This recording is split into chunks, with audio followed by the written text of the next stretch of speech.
Hi everyone! I found this house at the Dollar Tree and decided to give it a makeover. I started by removing the wood embellishment at the top. You will notice some small nails, or brads. I left mine in place, as it will help adhere the wood piece back on later. I then removed the paper and gave it a quick sanding with a sanding block I got from the Dollar Tree. After removing the sanding debris, I painted the entire house using folk art chalk paint in the color Imperial. I only gave it one coat. With the back side drying, I then painted 3 Jenga blocks that I got from the Dollar Tree, and I set those aside. With the red paint dry, it's now time to paint the door and window using Waverly chalk paint in the color Ink. I placed the wood embellishment back on top of the house, so that way I could figure out where I wanted my door to go.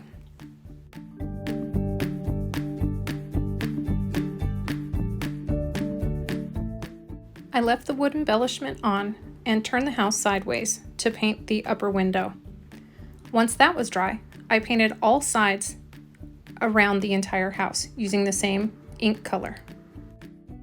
I didn't paint the sides or the tops to perfection as I wanted some of the red paint to show through. Next, I moved on to a staining method using a baby wipe and some Waverly antique wax. You take the baby wipe and dip it into the antique wax, then brush it or rub it onto any wood surface. This will give you a stained look without the harsh chemicals.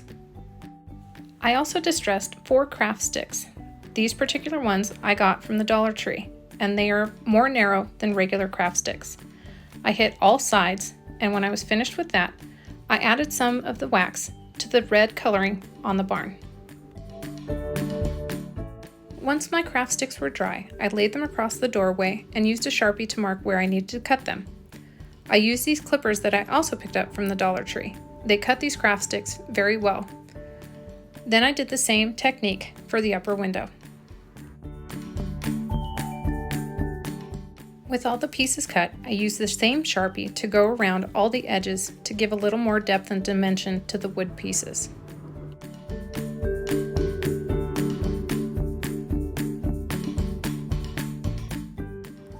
I hot glued all the wood pieces in place.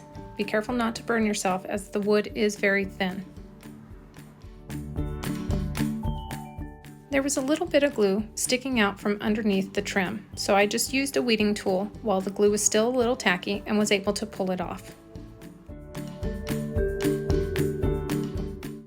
This Farm Fresh sign came out of a package of 6 words, also from Dollar Tree. I took one of the craft sticks and cut it in half, then cut it lengthwise, so I had a piece small enough to fit between the farm and the fresh, to give a little height to the sign. I ran a bead of hot glue between the 2 words and then placed the craft sticks down. I painted the entire sign using Waverly chalk paint in the color Plaster. I only gave it 1 coat. Once the paint was dry, I used the Sharpie and went around all the edges and detailed out the words.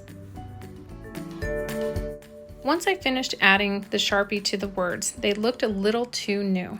So I took a piece of sandpaper and roughed up the wording a little more to give it that rustic look.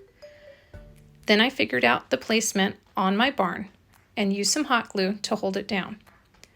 Once I had that in place, I turned it over and took the 3 Jenga blocks that I had painted red and glued those to the back, as the bottom of the barn was a little wobbly, so I wanted some more stability.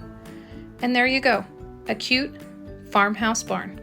I hope you enjoyed this video. If you did, please like this video. And remember, you can always follow my page at Jenny of All Trades. I'm also on YouTube. Thanks for watching, stay crafty, and we'll see you soon. Take care. Bye!